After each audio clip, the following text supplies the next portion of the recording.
வணக்கம். Welcome to my channel. இன்னைக்கும் நாம பார்க்க போறது சில டிப்ஸ் அண்ட் ட்ரிக்ஸ் தான். அதுக்கு முன்னாடி இன்ன வரைக்கும் என்னோட சேனலை சப்ஸ்கிரைப் பண்ணாதவங்க சப்ஸ்கிரைப் பண்ணி சப்போர்ட் பண்ணுங்க. மறக்காம பெல் ஐக்கனை டச் பண்ணுங்க. அப்போ லேட்டஸ்ட் அப்டேட்ஸ்லாம் உங்களுக்கு கிடைக்கும். சின்ன ஜிஸ்ட் முதல்ல காட்டியிருக்கேன், என்னென்ன இருக்குன்னு பார்த்துக்கோங்க. கண்டிப்பாக இதெல்லாம் உங்களுக்கு யூஸ்ஃபுல்லாக இருக்கும்னு நினைக்கிறேன். குக்கரி வீடியோஸும் இருக்குது. இன்ட்ரெஸ்டடாக இருந்தீங்கன்னா ஹோம் பேஜ் பார்த்து சூஸ் பண்ணி நீங்கள் பாருங்கள். லாஸ்ட் வரைக்கும் ஸ்கிப் பண்ணாமல் பாருங்கள். ஃபர்ஸ்ட் டிப் பார்க்கலாம். நம்ம க்ளவுஸ் யூஸ் பண்ணுறவங்களா இருந்தால் அதை வந்து ட்ரை பண்ணும்போது இப்படி போட்டு ட்ரை பண்ணாதீங்க. ஒரு சின்ன கிளிப்பு வச்சுக்கோங்க. இப்போ வந்து வின்டர் சீசனாக இருக்கிறதுனால கூலாக இருக்குது. இங்கெல்லாம் பெங்களூர்லாம் தண்ணி ரொம்ப சில்லுன்னு இருக்குது. ஸோ க்ளவுஸ் யூஸ் பண்ணோன்னா நம்ம கையும் ட்ரை ஆகாது. ஸ்கின்னெல்லாம் கையில் ஸ்கின் வந்து ட்ரை ஆகாமல் இருக்கும். இல்லாட்டா வர வரன்னு பிடிச்சி இழுத்துட்டு இருக்கும்.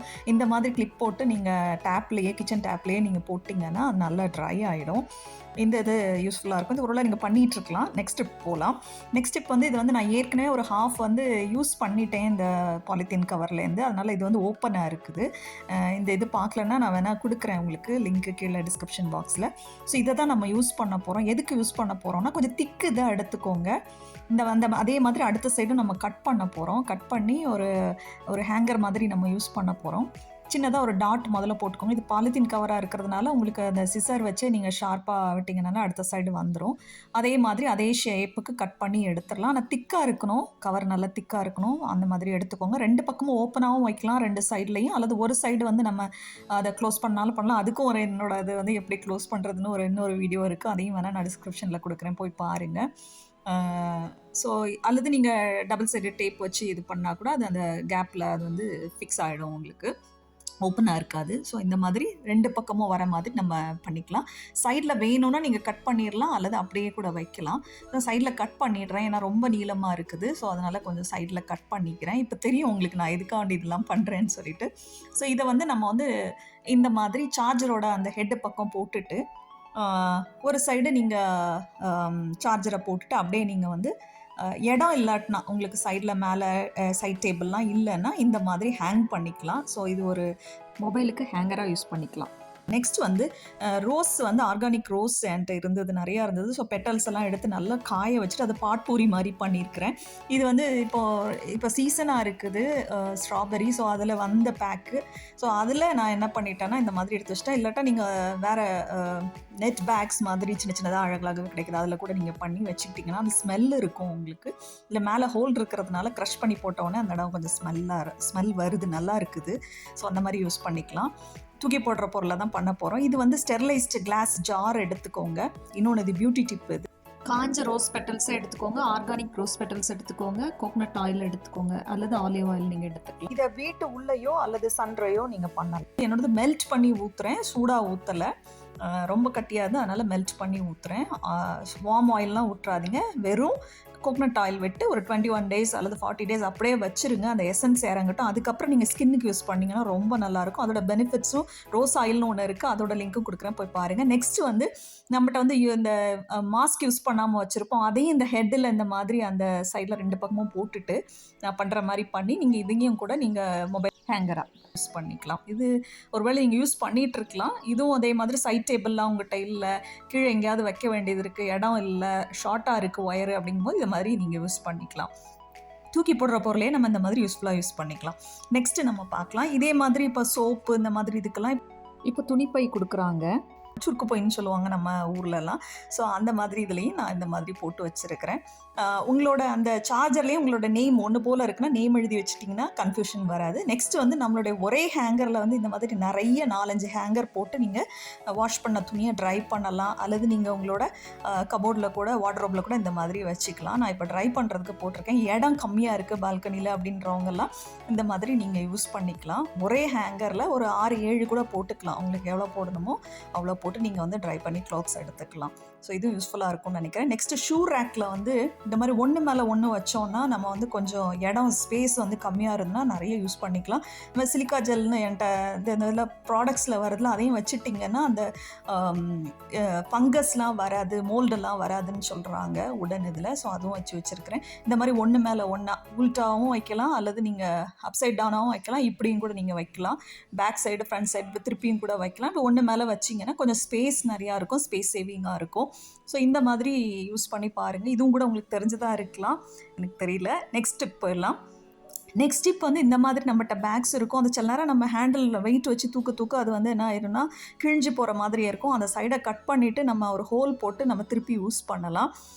இதில் வந்து எனக்கு ஏற்கனவே ஹோல் இல்லாமல் இருக்குது. ஸோ அதனால நான் வந்து அந்த இடத்துல ஒரு ஹோல் கட் பண்ண போகிறேன். வேறு ஒன்றும் இல்லை. ரொம்ப இது எந்த லென்த்துக்கு வேணுமோ அந்த அளவுக்கு வந்து மடித்து ஃபோல்டு பண்ணி வச்சுட்டு ஒரு டாட் பண்ணிக்கிறேன். பண்ணிவிட்டு எவ்வளோ அளவு அந்த கட் பண்ணணுங்கிறதுக்கு வந்து ட்ரா பண்ணிக்கிறேன். இது இன்னொரு ஈஸியஸ்ட் மெத்தடும் பின்னாடி இருக்குது, அதுவும் பண்ணலாம். இப்போ ஒரு ஷார்ப் எட்ஜ் உள்ளதை வச்சு ஒரு சைடை மாத்திரம் நான் எடுத்துக்கிறேன் நான். அல்லது நீங்கள் சிசர் வச்சே நீங்கள் பண்ணலாம். பண்ணிவிட்டு கட் பண்ணி எடுத்துட்டிங்கன்னா இதை வந்து கேரி பண்ணுறதுக்கு ஈஸியாக இருக்கும் உங்களுக்கு. இப்படி கேரி பண்ணி எடுத்துகிட்டு வரக்கு. ஆனால் ரொம்ப ஹெவி இதெல்லாம் எடுக்க முடியாது. ஓரளவுக்கு நம்ம வெஜிடபிள்ஸோ இது கிளாத்தெல்லாம் வச்சு நம்ம எடுத்துக்கலாம், துணிகள்லாம் வச்சு நம்ம இதை எடுத்துக்கலாம்.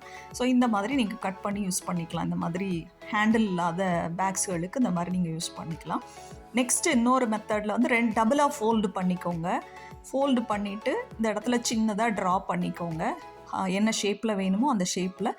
ரொம்ப பெருசாக ட்ரா பண்ணிட்டீங்கன்னா பெரிய ஹோல் ஆகிடும். ஸோ ஹாஃப் மட்டும் நீங்கள் ட்ரா பண்ணிங்க. நான் அடுத்த ஹாஃப் வந்து அடுத்த சைடில் வந்துடும். உங்களுக்கு புரியுதுன்னு நான் நினைக்கிறேன். ஸ்டிச்சிங்லாம் தெரிஞ்சவங்களாக இருந்தால் இது கண்டிப்பாக உங்களுக்கு புரியும்னு நினைக்கிறேன். ஸோ இந்த சைடு நம்ம ஒரு சைடு கட் பண்ணனாலே அடுத்த சைடும் அந்த ஹோல் வந்துடும். இந்த மாதிரி நம்ம இந்த கவர்கள்லாம் நல்லா யூஸ் பண்ணலாம். பார்த்துக்கோங்க. பொட்டேட்டோலாம் வச்சோன்னா கவர் பண்ணி வச்சோன்னா அந்த ஸ்ப்ரவுட் ஆகாமல் நல்லா இருக்குது. வெஜிடபிள்ஸ் வச்சுக்கலாம். அதே போல் உங்களுக்கு உங்களோட துணிகள் கிளாத் எல்லாம் கூட நீங்கள் நல்ல காஸ்ட்லி கிளாத்லாம் வச்சு நீங்கள் கவர் பண்ணி வச்சுக்கலாம். ஒயிட் பேப்பர் எடுத்துக்கோங்க. அதில் வந்து பால் பென் எடுத்துக்கோங்க. வேறு பென்னு இங்கெல்லாம் வேண்டான்னு நினைக்கிறேன். அதில் வந்து எந்த பொருள் மேலே நீங்கள் ஒட்ட போகிறீங்களோ அந்த பொருளோட பேர் எழுதிக்கோங்க, நேம் எழுதிக்கோங்க. அதுக்கப்புறம் செல்லோ டேப்பை வந்து அது மேலே ஸ்டிக் பண்ணிக்கோங்க. பண்ணிவிட்டு ப்ரெஸ் பண்ணி விட்டுட்டு அதுக்கப்புறமா வந்து நல்ல ஸ்ட்ராங்காக அந்த லெட்டர்ஸ் மேலே ரப் பண்ணுங்கள். நல்லா ஃபோர்ஸாக வந்து ஸ்ட்ராங்காகவே அதை தேய்ச்சி விடுங்க. நல்லா தேய்ச்சி விடுங்க. அந்த பிரிண்ட் ஆகணும் அதில். அதனால் அதை வந்து ஸ்ட்ராங்காக பண்ணி விடுங்க. இந்த மாதிரி ரப் பண்ணி விட்டுருங்க. பண்ணி விட்டுட்டு அதுக்கப்புறம் கட் பண்ணிவிட்டு அந்த லெட்டர்ஸ் அளவு மாத்திரம் கட் பண்ணிக்கோங்க. ஃபுல் பேப்பர் வேண்டாம். எந்த அளவுக்கு வேணுமோ அந்த அளவுக்கு மாத்திரம் கட் பண்ணிவிட்டு ப்ளெயின் வாட்டர் எடுத்து அதில் இந்த நம்ம எழுதின அந்த பேப்பரை அப்படியே நனைச்சி உள்ளே போட்டு வச்சுருங்க. டிப் பண்ணி ஒரு 3 செகண்ட்ஸ் வச்சா கூட 5 மினிட்ஸ் வச்சா கூட போதும். அது நல்லா ஊறி நனைஞ்சிருது. அதுக்கப்புறம் அந்த பேப்பரை எடுத்துருங்க. பேப்பரை கம்ப்ளீட்டாக எடுத்துட்டு அந்த ஈரத்தோட எந்த பொருள் மேலே, எந்த பாக்ஸ் மேலேயோ எந்த பேக் மேலே ஒட்ட விரும்புகிறீங்களோ அது மேலே ஸ்டிக் பண்ணிடுங்க. இப்போ நான் வந்து பேப்பர் பேக் மேலே உடனே ஸ்டிக் பண்ணுறேன். ஏன்னா மேலே வச்சுருக்கும் போது உள்ளே என்ன இருக்குதுங்கிறது விசிபிளாக தெரிய மாட்டேங்குது. ஏன்னா இது வந்து கவராக இருக்கிறதுனால, திக்கு கவராக இருக்கிறதுனால தெரியலை. இந்த மாதிரி பிளாஸ்டிக் பாக்ஸில் கூட நீங்கள் ஒட்டி வச்சுக்கலாம். கிளாஸ் பாட்டில்ஸில் ஒட்டிக்கலாம். அதே மாதிரி பாட்டில்ஸில் இந்த மாதிரி நீங்கள் சுகர் இருக்குது. இப்போது அதில் சுகர்னு இது பண்ணியிருக்கேன், தெரியுதுன்னு நினைக்கிறேன். இந்த மாதிரி நீங்கள் வச்சுட்டிங்கன்னா குக்கிங் தெரியாதவங்களுக்கு ஈஸியாக இருக்கும். இந்த மாதிரி ஸ்டிக் பண்ணி வச்சுட்டிங்கன்னா. ஸோ வீட்டில் இந்த மாதிரி பிரிண்ட் பண்ணி எடுத்துக்கலாம் நம்ம. நெக்ஸ்ட் வந்து இந்த மாதிரி நம்ம நிறைய யூஸ் அண்ட் த்ரோ பாட்டில்ஸில் யூஸ் பண்ணிவிட்டு மிச்சம் கிடந்தது. அதை ஒரு கேப்பும் ஒரு அந்த ஹெட்டு தலைப்பக்கம் மாத்திரம் நான் எடுத்திருக்கேன். எடுத்துட்டு அந்த கை காட்டுறேன்ல அந்த அளவுக்கு கட் பண்ணி எடுத்துடலாம். ஃபுல்லாக நமக்கு தேவையில்லை. ஒரு சின்னதாக ஒரு 1/2 இன்ச்சு கூட வராது. அந்த அளவுக்கு மட்டும் நமக்கு போதும். அந்த கேப் வந்து உள்ளே போகிற அளவுக்கு வேணும். ஸோ கட் பண்ணி எடுத்துடலாம். நல்லா அழகாக கட் பண்ணிவிட்டு அந்த மேலே வந்து சர்ஃபேஸ் வந்து கொஞ்சம் ஈவனாக இருக்கிற மாதிரி வச்சுக்கோங்க. ஒரு கத்தி காட்டி அப்படின்னு லேசாக மேலே இது பண்ணிங்கன்னா ஈவனாக ஆகிடும். இல்லாட்டா மேலேயும் ஒன்று மேலேயும் கிளியுமா இருக்கும்.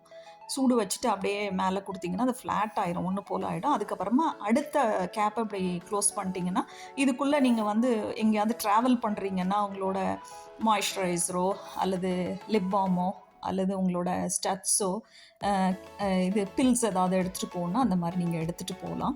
அதுக்கு ரொம்ப ஹேண்டியாக ஹேண்ட்பேக்குள்ளே வச்சுக்கிறதுக்கு யூஸ்ஃபுல்லாக இருக்கும். நெக்ஸ்ட்டு வந்து இந்த மாதிரி நம்மளோட டைனிங் டேபிளில் வந்து போடுற இது வந்து இது ஆக்சுவலாக என்னோட ஒரு ஷால் தான். பிரிண்ட் நல்லா இருக்குது அப்படிங்கிறதுனால ஒரு காட்டன் இது, அதனால் நான் இதை எடுத்து போட்டு வச்சுருக்கிறேன். சாரீஸ் கூட அப்படியே யூஸ் பண்ணலாம். அல்லது ஓல்டு பெட்ஷீட்ஸ் நல்ல பிரிண்ட் உள்ளது இருந்ததுன்னா கூட நீங்கள் அந்த மாதிரி யூஸ் பண்ணிக்கலாம். இது என்ன ஆகும்னா நம்ம உட்காரும்போது அது வந்து ஸ்லிப் ஆகிட்டே இருக்கும், அங்கங்கே வழுகி போகும். ஸோ அதுக்கு நம்ம என்ன பண்ண போகிறோம்னா ஸ்லிப் ஆகாமல் இருக்கிறதுக்கு ஒரு சின்ன ட்ரிக் தான் பண்ண போகிறோம். நம்ம பார்த்தீங்கன்னா டபுள் சைடட் டேப் எடுத்துருக்கிறேன். இந்த கார்னரில் வந்து சின்னதாக அந்த டேபிளோட கார்னரில் வந்து நான் ஃபிக்ஸ் பண்ணிட போகிறேன். ஒட்டிட்டு நான் ஸ்டிக் பண்ணிவிட்டு அது மேலே அந்த துணியை வந்து போட்டு அதையும் ஸ்டிக் பண்ணிடுறேன். அது வந்து மூவ் ஆகலை, அப்படியே இருக்குது. அது குட்டி பிள்ளைங்க இருக்கிற வீடுகள்லாம் அப்பப்போ அங்கங்கே ஸ்லிப் ஆகி அது ஒரு இடத்துல இருக்காது. நம்ம அதை வந்து திருப்பி திருப்பி அரேஞ்ச் பண்ண வேண்டியது இருக்கும். இது அந்த மாதிரி இல்லாமல் அது அப்படியே கரெக்டாக ஃபிக்ஸ் ஆகிடுது. இந்த 4 பக்கமும் உங்களுக்கு பண்ணியும் சரியாக வரலைன்னா நீங்கள் கொஞ்சம் அந்த லென்த் வைஸாகவும் இன்னொரு கேப்பில் ஒரு இது போட்டுக்கோங்க. இன்னொரு தடவை ஸ்டிக் பண்ணி வச்சு பாருங்கள். அப்படின்னா இது நிற்கும் அப்படியே. அது வந்து அங்கங்கே போகாமல் க்ளீனாக நீட்டாக இருக்கும், பார்த்துக்கோங்க. இதுவும் யூஸ்ஃபுல்லான டிப்பாக இருக்கும் நான் நினைக்கிறேன். ஸோ இந்த மாதிரி நீங்கள் உங்களோட ஓல்டு காட்டன் துப்பட்டா இருந்ததுன்னா, பெட் கவர்ஸ் இருந்ததுன்னா அதெல்லாம் நீங்கள் இந்த மாதிரி யூஸ் பண்ணிக்கோங்க. சாரீஸ் கூட நல்ல பிரிண்டட் சாரீஸ்லாம் ஃப்ளவர் போட்டதெல்லாம் இருந்ததுன்னா யூஸ் பண்ணிங்கன்னா நல்லாயிருக்கும். இதுவும் ஒரு யூஸ்ஃபுல்லான டிப்பாக இருக்கும்னு நினைக்கிறேன். ஒருவேளை நீங்கள் இதெல்லாம் யூஸ் பண்ணிகிட்ருக்கலாம். நெக்ஸ்ட்டு வந்து குக்கரில் வந்து எப்படி நம்ம பருப்பு, அரிசி, காய்கறி அல்லது முட்டை எல்லாம் சேர்த்து எப்படி பாயில் பண்ணலான்னு சொல்லி பார்க்கலாம். ஒரே டைமில் எல்லாம் ஆகிடும். இது என்னோட ஹாட் பாக்ஸில் உள்ளது. இது உங்களுக்கு தெரிஞ்சிருக்கும்னு நினைக்கிறேன், பார்த்தாலே தெரியும். இதுக்கு வந்து லிட்டும் உண்டு. இதுக்கு ஒரு கேரியரும் கொடுத்துருப்பாங்க, ஸ்டாண்டு மாதிரி இருக்கும். செப்பரேட்டர்ஸ் கிடைக்குது, குக்கர் செப்பரேட்டர்ஸே கிடைக்குது. அம்மாலாம் அதான் யூஸ் பண்ணுவாங்க. இது வந்து நான் ஏற்கனவே அரிசியை வந்து ஹாஃப் பாயில் ரைஸு, அதனால் நான் ஊற வச்சுருக்கிறேன். ஊற வச்சு கழுவி வாஷ் பண்ணி வச்சுட்டேன். அதை வந்து சின்ன பாத்திரத்துக்கு மாற்றிட்டேன். ஹாஃப் பாயில் ரைஸ் வந்து வேகிறதுக்கு டைம் எடுக்கும். வடித்து சாப்பிட்டா டயபெட்டிக் பேஷண்ட்ஸ்லாம் ரொம்ப நல்லது. ஸோ அதை அடியில் முதல்ல வச்சுக்கிறேன். இதுக்கு மேலே வந்து கவர் பண்ணிடுங்க, மூடி போட்டுருங்க. எவ்வளோ தண்ணி விடணுமோ அந்த அளவுக்கு தண்ணி விட்டுக்கோங்க. அப்போ தான் அது வெளியே வராது, ஸ்பில் ஆகாது. ஒரு கீழேயும் வந்து கொஞ்சம் தண்ணி விட்டுக்கணும். கிரிட்டு கொடுத்துருந்தாங்கன்னா அது வைங்க, எனக்கு அது கொடுக்கல. இது கூட நீங்கள் முட்டை வேக வைக்கணுன்னா கூட சைடில் முட்டை வேக வச்சிடலாம் நீங்கள். நான் இன்றைக்கி சும்மா ஜஸ்ட் காட்டுறேன், வேக வைக்கல. நெக்ஸ்ட் வந்து சாம்பாருக்குரிய காய்கறியெல்லாம் நான் கட் பண்ணி வச்சுருக்கிறேன் பருப்போடு சேர்த்து. நான் பருப்போடு சேர்த்து தான் பண்ணுவேன். ஸோ இது வந்து டர்னிப்னு சொல்கிறது, அது கொஞ்சம் ஹார்டாக இருக்கும், அதனால் இது கூட போட்டுட்டேன். சாஃப்டாக உள்ள வெஜிடபிள்ஸ் இதில் போடணும்னு அவசியம் இல்லை. அதையும் மேலே வச்சு கவர் பண்ணிடுறேன். கவர் பண்ணி தான் வைக்க போகிறேன். வச்சுட்டு நீங்கள் குக்கரில் நீங்கள் கவர் பண்ணி நீங்கள் 2 விசிலோ 3 விசிலோ உங்களோட இட் டிபெண்ட்ஸ், அந்த அரிசியை பொறுத்து இருக்குது.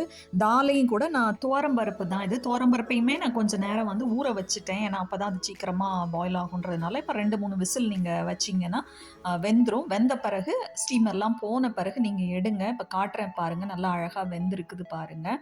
காயெல்லாம் தனியாக எடுத்துகிட்டு தாலையும் காட்டுறேன் நான். பருப்பும் கூட நல்லா வெந்திருக்கு பாருங்கள். அடுத்தது ரைஸும் காட்டுறேன். ஸோ இது வந்து ஒரே நேரத்தில் வந்து குயிக்காக நீங்கள் ஒர்க் பண்ணுறவங்களுக்கு அல்லது நம்ம ஏதாவது வெளியே போகிற அன்னைக்கு இந்த மாதிரி பண்ணிக்கலாம். நெக்ஸ்ட் வந்து கருவேப்பிலை வந்து ரொம்ப வெளியே வச்சுருந்தது வேறு மெத்தடு ட்ரை பண்ணேன். அது ரொம்ப ட்ரை ஆயிடுச்சு, காஞ்சி போயிடுச்சு. அதை தூர போடாமல் சில நேரங்களில் இங்கெல்லாம் எனக்கு கிடைக்கிறது இல்லை, அதனால அதை அப்படியே எடுத்து வச்சு நான் வீட்டுக்குள்ளேயே தான், ஃபேனுக்கு கீழே ஃபேன் இல்லை, சாரி, வீட்டுக்குள்ளேயே தான், இப்போ தான் குளிராக இருக்குது, வீட்டுக்குள்ளே இருந்து தான் அது காஞ்சிருக்கு. அதை அப்படியே க்ரஷ் பண்ணி ஒரு நல்ல ஈரம் இல்லாத ஒரு கண்டெய்னரில், கிளாஸ் கண்டெய்னரில் எடுத்து வச்சுட்டேன். நல்லா வாசமாக இருக்குது பார்த்துக்கோங்க. தாளிக்கும் போது அதை போட்டு அப்படியே நான் தாளித்து எடுக்கிறேன். இதே மாதிரி வெந்தயக்கீரை, புதினா, மின்ட் லீவ்ஸு, ஃபெனுக்ரீக் லீவ்ஸ், அதாவது மேத்தி லீவ்ஸ் எல்லாம் கூட நீங்கள் ட்ரை பண்ணி க்ரஷ் பண்ணி ஒரு பாட்டில் எடுத்து போட்டு வச்சுக்கிட்டிங்கன்னா ரொம்ப நாளைக்கு வரைக்கும் அப்படியே இருக்கும். ஸோ இதை க்ரஷ் பண்ணி நான் ஒரு கண்டெய்னரில் எடுத்து வச்சுட்டேன். ஏர் டைட் கண்டெய்னரில் எடுத்து வச்சுக்கோங்க. எப்பப்போ நீங்கள் தாளிக்கிறீங்களோ அப்போ நீங்கள் டெம்பரிங் பண்ணும்போதெல்லாம் அதை யூஸ் பண்ணிக்கோங்க. நான் இப்போ ஆனால் ஃப்ரெஷ்ஷாக போடுறதோட ஸ்மெல்லு, அதோட பெனிஃபிட்ஸ் தனியாக தான் இருக்கும். பட் எனக்கு இதுதான் அவைலபிளாக இருந்தது, நான் இதை போடுறேன். நல்ல ஸ்மெல்லு. ஆனால் நெக்ஸ்ட் டிப் போயிடலாம். நெக்ஸ்ட் டிப், அக்ரோட்டு, வால்நட்டுன்னு சொல்கிறது இந்த பிரெயினுக்கு ரொம்ப நல்லது. பிள்ளைங்க டெய்லி கொடுத்தீங்கன்னா நல்லதுன்னு சொல்கிறாங்க. இந்த மாதிரி அந்த பாருங்கள், அந்த காய் எடுக்கிற இடத்துல வந்து ஒரு ஹோல் மாதிரி இருக்குது, ஒரு 4 இது வர மாதிரி இருக்குல்ல, அந்த இடத்துல ஷார்ப்பாக எட்ஜ் உள்ள ஒரு பார்த்து பண்ணுங்கள், கேர்ஃபுல்லாக பண்ணுங்கள். நைஃபை எடுத்துக்கோங்க. எடுத்துகிட்டு அதை விட்டு ட்விஸ்ட் பண்ணிங்கனாலே அழகாக ஹாஃபாக அது வந்துடுது. அதுக்கப்புறமா நீங்கள் வந்து எல்லா சைட்லேயுமே ஒரு ஸ்பூனோட பேக் சைடு வச்சு நீங்கள் அப்படியே எடுத்திங்கனாலே வருது. ஆனால் உடைய தான் இது செய்யுது. சில நேரங்களில் ஃபுல்லாக வருது பார்த்துக்கோங்க. ஹேமர் வச்சும் எடுக்கலாம். ஹிஞ்சஸ், அதாவது நம்ம கதவோட அந்த இடுக்கில் வச்சு கூட அதை உடைக்கலாம்னு சொல்கிறாங்க. அதே போல் சிசரோட அந்த கார்னர், அந்த ஷார்ப் இது இருக்குது பார்த்திங்களா, அதை விட்டு கூட எடுத்தால் வருது பார்த்துக்கோங்க. இந்த பாருங்கள், இந்த மாதிரி விட்டால் நான் கேர்ஃபுல்லாக பண்ணுங்கள். கொஞ்சம் ரஃப்பாக இருக்குது அந்த ஷெல்லு வந்து. இந்த மாதிரி எடுத்தோன்னா முழுசாக கூட வருது. சில நேரங்களில் உடஞ்சி வருது. கொஞ்சம் கஷ்டமாக தான் இருக்குது. இது மாதிரி ஹேமர் வச்சு பண்ணினாலும் வருது பார்த்துக்கோங்க. இந்த மாதிரி வேஸ்ட் பண்ணாமல் எல்லாத்தையும் எடுத்து வச்சிட்டோன்னா நமக்கு ஈஸியாக இருக்கும். அந்த ஒரு சில இதில் அந்த மாதிரி நல்லா லேசாக பிரேக் பண்ணாலே உடஞ்சி வந்துடுது. சிலது வந்து சுத்தமாகவே அந்த லைனே இல்லாமல் இருக்குது பார்த்துக்கோங்க. அதை ஹேமர் வச்சு நான் எடுத்தேன்.